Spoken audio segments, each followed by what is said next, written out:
여러분 안녕하십니까? 저는 강승필입니다. 처음 뵙겠습니다. 우선 교통학회 TV에 오신 것을 환영합니다. 여러분은 교통에 대해서 얼마나 알고 계시나요? 보통 우리가 이제 타는 거다 이렇게 생각을 하는데 사실은 이 교통에 대해서 제대로 알고 있지 못하는 분이 상당수가 있다고 합니다. 그래서 저희 대한교통학회에서는 바로 교활못이라는 이 주제를 가지고 대한교통학회 TV에서 이 문제를 한번 다뤄보기로 했습니다. 사실 교통이라는 게 의식주 행하는데 이 행이 교통인데 우리가 보는 일상생활과 뗄래야 뗄 수 없는 중요한 과제입니다. 오늘 그 첫 방송의 주제가요. 그래서 여러분들 생활과 가장 밀접한 것 중에 하나인 3기 신도시와 교통입니다. 이 3기 신도시와 교통에 대해서 도움 말씀을 주실 전문가 두 분을 저희가 모셨습니다. 오늘 첫 방송에 천문을 열어주실 두 분을 소개합니다. 먼저 연세대학교 도시공학과의 정진혁 교수님, 안녕하세요. 안녕하십니까. 박수로 좀. 정진혁입니다. 반갑습니다. 서울시립대학교 교통공학과 교수입니다. 박신영 교수님, 안녕하세요. 네, 안녕하십니까. 박신영입니다. 우리 옆에서 지금 박수 치고 계신 분이 있는데 저희 앞으로 여러분과 함께할 이단비 리포터입니다. 네, 박수. 반갑습니다. 제가 오늘은요 네. 여기서 정말 교알못을 지금 담당하기 위해서 지금 자리를 했거든요. 예. 사실 교통하면 저희 제일 먼저 떠오르는 게 교수님 어때요? 전 교통과 이꼴 정체, 교통지옥 이 단어가 가장 먼저 연결이 되더라고요. 근데 오늘만큼은요 제가 걱정할 필요가 없을 것 같습니다. 정말 교통하면은 이 두 분을 빼놓을 수가 없잖아요. 그렇죠, 네, 그래서 그렇죠. 우리 교수님들이 네. 든든하게 자리를 지켜주시기 때문에 여러분들도 교통에 있어서 좀 간지러웠던 궁금했던 부분들을 속 시원하게 오늘 풀어줄 수 있는 시간이 될 것 같아요. 자, 네. 오늘 첫 시작인데 저희가 뭐 첫 단추부터 배가 부를 수는 없지만 네. 그러나 여러분들이 쉽게 이해할 수 있도록 여러 가지 복잡한 교통 문제들을 하나씩 풀어보도록 하겠습니다. 교통에 대해서 우리가 첫 문을 열어야 되는데 네. 3기 신도시와 교통.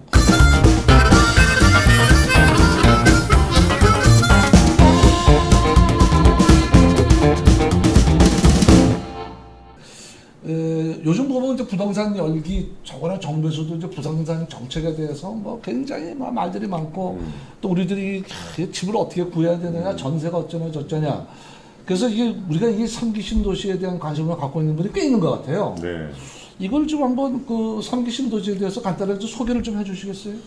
제가 잠깐 말씀드리겠습니다. 네. 이제 3기 신도시가 이제 오늘 주제인데 그러다 보면 이제 1기도 있었겠고 2기도 있었겠죠. 다 이제 수도권의 주택 문제를 갖다 해결하기 위해서 정부 주도의 신도시가 만들어졌던 계획들입니다.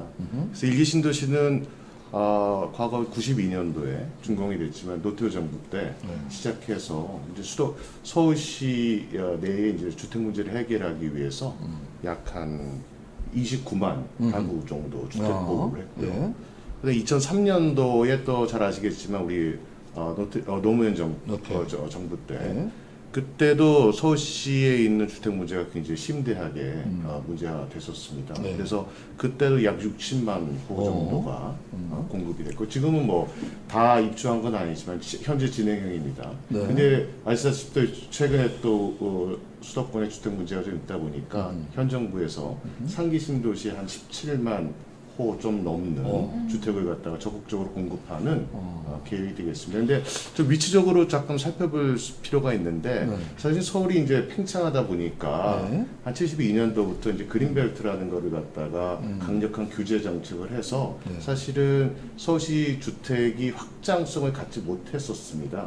그러다 보니까 이제 서울시 안에 있는 어떤 제한된 규모 안에서 주택 문제를 해결하려 하다 보니까 좀 문제가 생겼었죠. 실당도 얼마 없고. 그렇죠. 네. 그러다 보니까 이제 1기 신도시가 이제 만들어졌고 그때 이제 그린벨트를 이제 훼손을 최소화하기 위해서 좀 거리가 있었어요. 이제 대표적인 게 이제 일산, 분당 여러분 그렇죠. 잘 아시는 그다음에 부천, 그죠? 그다음에 의왕, 아니죠. 3번이죠. 3번. 뭐 이렇게 3번. 저 벨트 위주로 해서 이렇게 만들었었는데 그때 이제 거리가 좀 있었는데 2기 신도시는 그와 또 더 조금 거리가 있게 예를 들어서 서울시 중심에서 한 30km 이상 되는 네. 거리가 있었습니다. 네. 그러다 보니까 이제 교통 문제라는 게 굉장히 심화될 수밖에 그러게 없었고 아직 우리가 풀지 못하는 문제라고 얘기할 수 있습니다. 근데 상기 신도시의 이제 계획은 그런 어떤 여태까지 어떤 문제점을 갖다가 학습을 통해서 좀 해결하고자 사실 위치적으로 볼 때는 서울 시계에서 한 1.5km에서 2km 정도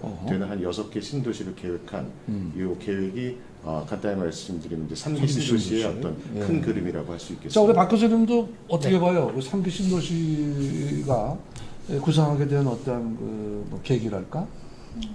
뭐 계기는 뭐 조금 뒤에도 나오겠지만 뭐 방금 말씀하신 그대로 진짜 집이 부족한 문제, 집이 부족하고 그로 인해서 부동산 시장이 많이 흔들리고 집값이 많이 상승하고 이런 문제들이 사회적인 이슈가 되니까 예, 공급 정책의 일환으로 이제 3기 신도시가 나온 게 아닌가 예, 이렇게 생각하고 그럼 이제 3기 신도시가 1기, 2기하고 좀 다른 특색이 있다고 그러지 않았어요? 이게 그동안 1기, 2기는 우리가 선분양 모델하우스지 가지고 해서 분양했잖아요. 네. 3기 신도시는 좀 다르잖아요. 이게. 사실 3기 신도시의 뭐 여러 가지 캐치프레이즈가 있지만 그래도 가장 대표적인 게 성교통 제공이 제가 볼 때는 가장 제가 교통을 전공해서 그런지 몰라도 가장 저는 인상적인 어떤 계획 목표인 것 같아요. 예, 예. 그러니까 우리가 1기 신도시하고 2기 신도시의 어떤 경험을 바탕으로 해서 볼 때는 사실 잘 아시지만 교통 인프라라는 게 이제 큰 교통 시설일수록 계획부터 건설 그다음에 이용에 이르기까지 짧게는 한 5, 6년 또 길게는 한 10년 이상의 시간이 걸리는데 사실은 입주 후에도 기계획된 대규모 인프라 교통시설들이 동시에 운영되지 못해서 입주 후에도 주민들이 어떤 통행을 하는 데 있어서 특히 이제 출퇴근 통행이 이제 주를 이루겠지만 광역 통행들을 이루는 데 있어서 굉장히 문제점들이 많았습니다. 그래서 상기 신도시의 이제 첫 번째 캐치프레이즈는 일단 교통시설을 갖다가 제공을 하고 입주 시기와 한번 맞춰보자. 그래서 여태까지 저희가 겪었던 어떤 교통 문제를 갖다가 이용자들이 좀 최소화하는 방향으로 가보자는 게 제가 일단 보기에는 굉장히 인상적인 계획이라고. 그러니까 이제 우리가 2기 신도시 쪽에서 보면은 파주 지역도 좀 있었고 한강 신도시 김포 지역도 좀 있고 그랬잖아요. 근데 거기에서 이제 분양을 해갖고 하는데 여전히 교통 문제가 좀 심각한 모양이죠. 혹시 이다비 리포터는 뭐 주위에 그런 분들 혹시 없어요? 신도시 입주해서 사시는 아니, 분이라든가? 제가 지금 집이 김포예요. 그래요? 예, 예. 가장 문제가 이제 네. 출근 시간대 교통 문제예요. 그러니까 올림픽대로 진입 전부터 그냥 꽉 막혀 있어요. 그렇기 때문에 제가 과연 언제부터 막히나 해가지고 7시에도 출발해봤고 오전 6시도 해봤고 5시 때 출발하면 좀 덜 막히더라고요. 그렇구나. 그 정도에 지금요. 예, 그래서 좀 교통 문제가 가장 좀 심각한 문제가 아닌가 신도시에 있어서는. 좋아요. 그래서 네. 이 3기 신도시를 조금 더 우리가 좀 심층적으로 좀 봐야 될 것 같아요. 네.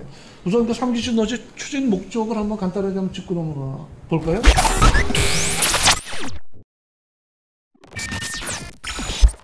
얘기를 한번 좀 해주시죠.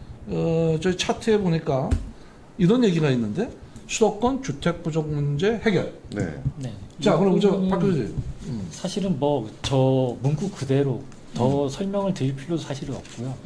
근데 이제 요즘 계속 나오는 말이 귀에 익숙하시겠지만 수도권 주택 부족 문제 해결하고 집값을 안정화시키겠다 이런 말들이 계속 나오고 있고요. 근데 이제 3기 신도시를 추진을 하면서 그 공공주택 건설 방식이 이제 공공주택 특별법을 의해서 사업을 수행하기 때문에 민간이 공급할 때보다 공공이 주도를 함으로써 좀 더 빠른 시간 내에 주택 공급을 하겠다 뭐 이런 계획을 가지고 있는 걸로 볼 수 있습니다. 그래요. 근데 이 공공주택이라고 그러면 되게 이상하게 우리 일반 그 입주민들이 이 공공이라는 게 일반하고 뭐가 다른 건지 잘 안 와닿아요.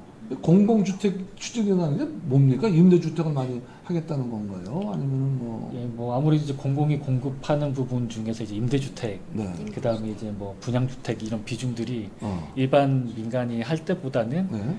공공에서 공급하는 게 좀 많아지기 때문에 좀 서민들을 위한 그런 차원에서 이제 지원하는 거라고 볼 수 있는 거예요. 그렇군요. 예. 자, 그럼 어쨌든 모자라는 주택을 공공이 주도해서 공급을 하겠다. 뭐 이런 얘기고 그 다음에는 서울에서 도심까지 30분. 네. 네, 교통적 측면에서 두 분 중에 어느 분이 얘기해 주세요. 제가 잠깐 네, 말씀드릴까요? 우리 정 교수님. 네. 아주 야심찬 계획이죠. 네. 이건 새벽에 가능한 30분 아닌가요? 새벽에 새벽 4시 5시에 가능한 네. 새벽도 가능한 30분이라고 이해하고 있습니다. 네. 새벽에도 그 이렇게 하려고 그러면 네. 그 저 30분에 올라 그러면 유서 써놓고 달려야 될 거예요. 아니 이제 박사님이 항상 이제 저희가 이제 분양하는데 네. 이렇게 모델하우스 들어가다 보면은 항상 서울 근교와 15분, 여의도와 30분 이러는데 말만 그래. 대체 언제 출발해야지 15분인지. 근데 네. 아까 저 잠깐 말씀드렸지만 일단 창기 신도시의 위치적인 것을 좀 살펴볼 필요가 네. 있습니다. 네. 그래서 예를 들어서 이기 신도시 파주 운정이나 김포 같은 데서는 시계에서 한 20여 킬로 떨어지는데 반해서 네.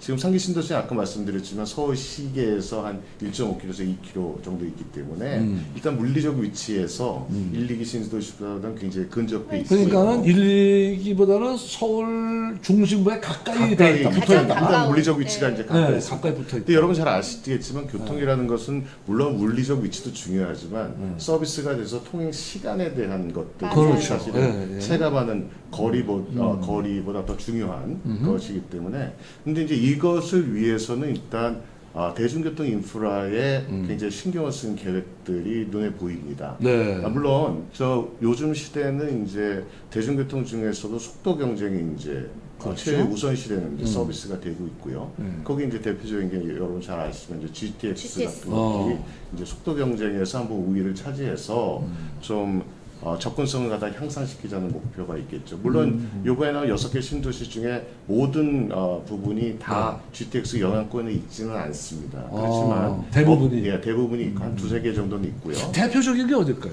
대표적인 게 이제 GTX A 노선이 들어가는 고양 창릉이 되겠습니다. 창릉지구. 고양 창릉이 이제 네. 일산하고 서울 경계 이제 중간에 이제 위치하게 네. 되고요. 근데 실질적으로 직접 연결은 되는 건 아니고요.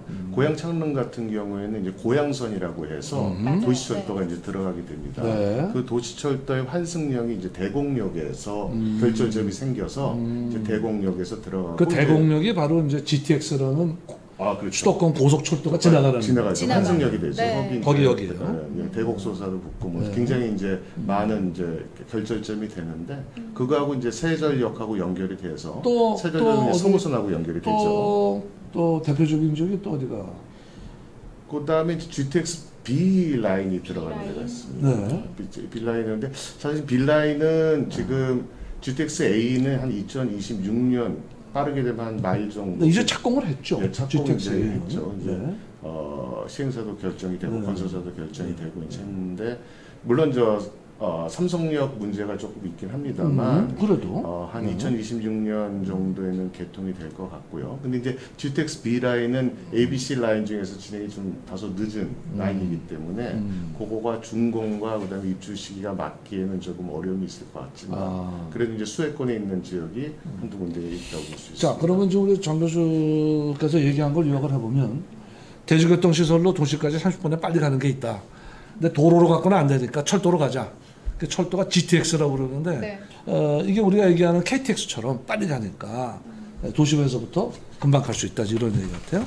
자, 주택 부족 문제 해결, 그다음에 도심까지 30분. 그 다음은 또 대중교통의 연결성과 교통 호재.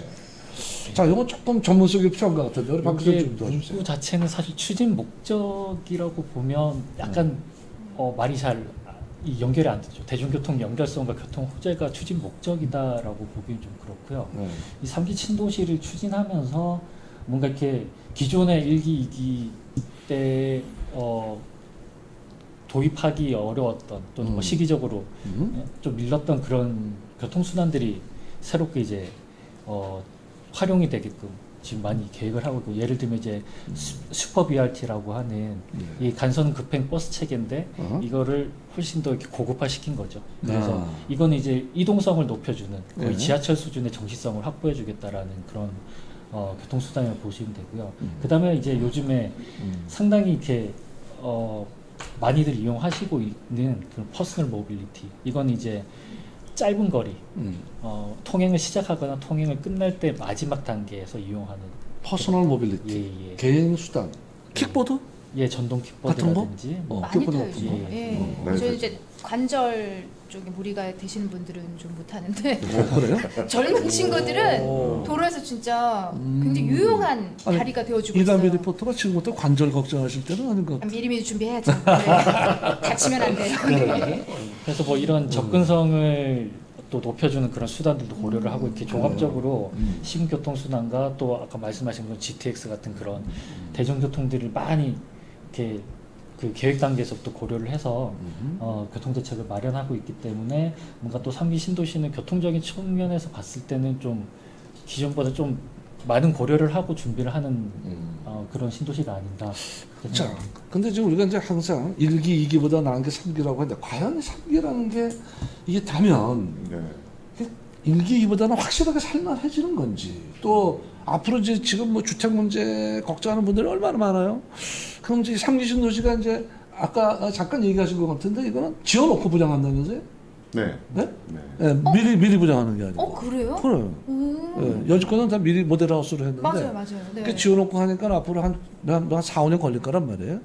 그럼 그동안은 이제 대책을 좀 세워서 그럼 야 3기 신도시로 나는 가야겠다라고 이렇게 딱 맘먹어도 되는 건지 이게 좀 이 주택을 구하는 이 일반 시민의 입장에서는 관심사가 아닐 수 없거든요. 제가 지금 가장 궁금한 부분이에요. 네. 사실은 지금 저도 들으면서 관심 3기로 빨리 가야겠다 네. 이런 생각이 드는데 그러니까. 가장 주택에 있어서 가장 걱정되는 게 지금 우리가 계속 이야기하는 교통 문제거든요. 네, 어때요? 좀 많이 보완이 됐겠죠? 3기는요?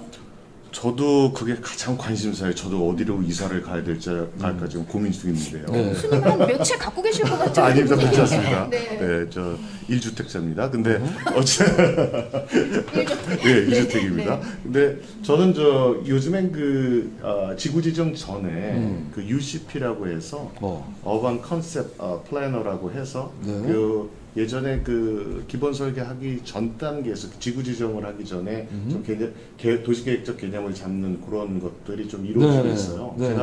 저는 저 교산하고 네. 그다음에 교산. 창릉지구에서 교통 쪽에서 조금 관여해서 일을 좀 했었는데 어허. 제가 느끼기에는 만약에 계획대로 시지적이나 아니면 시설물 계획들이 제대로 계획대로 하면. 진행이 된다면 상당히 매력적이라고 저는 생각을 합니다. 하남 교산. 제가 그걸 했다는 거고. 네. 예, 저 창문 참여를 교산. 했다는 아빠 정보 거고. 주세요. 네. 아니 뭐 그건 궁금해요. 너무 많잖아, 다저 교산. 제가 알고 있는 정보는 고향 창릉. 다 같이 알고 있는 네, 거고요. 그러니까 네. 지금 사실은 말이에요. 최근에 이제 정부가 뭐 그린벨트를 뭐 좀 해제한다. 또 뭐 태릉에 그 골프장을 뭐 활용한다. 뭐 또 마포 상암지구를 만든 지금 저것도 이제 말뿐이에요. 그러면 이제 그 얘기한 대로 뭐 계획 세우고 뭐 하고 뭐 해서 짓고 뭐 하고 그러려면 앞으로 5, 6년 걸려요. 그러니까 사실 보면 이미 발표하고 진행하고는 3기 신도시가 어떻게 보면은 좀 더 집을 구하는 데는 현실적일 수가 있다고 보는 거예요. 그렇죠. 그렇죠? 그러니까 일반적으로 이제 이기 신도시 경험을 보면 네. 지구 지정 이후에 입주까지 평균적으로 한 6년에서 6.6년 정도 소요가 됩니다. 네. 근데 이제 3기 신도시 같은 경우에 지구 지정이 2019년도 말에 제가 알기로는 거의 다 끝난 걸로 알고 있고요. 네. 그렇게 계산을 해보면 얼추 한 2024년부터 26년 사이에 이제 입주가 시작되면서 이제 적극적으로 입주가 들어갈 것 같고 네. 후분양이라는 것은 한 2024년부터 적극적으로 오케이. 후분양이 이루어질 네. 것으로 이제 판단하고 있습니다. 네. 자, 그럼 이 시점에서 우리 또 준비된 차트 있잖아요, 박사님. 그렇지. 보면서 좀 이야기 좀 그럴까요? 나눠볼까요? 예.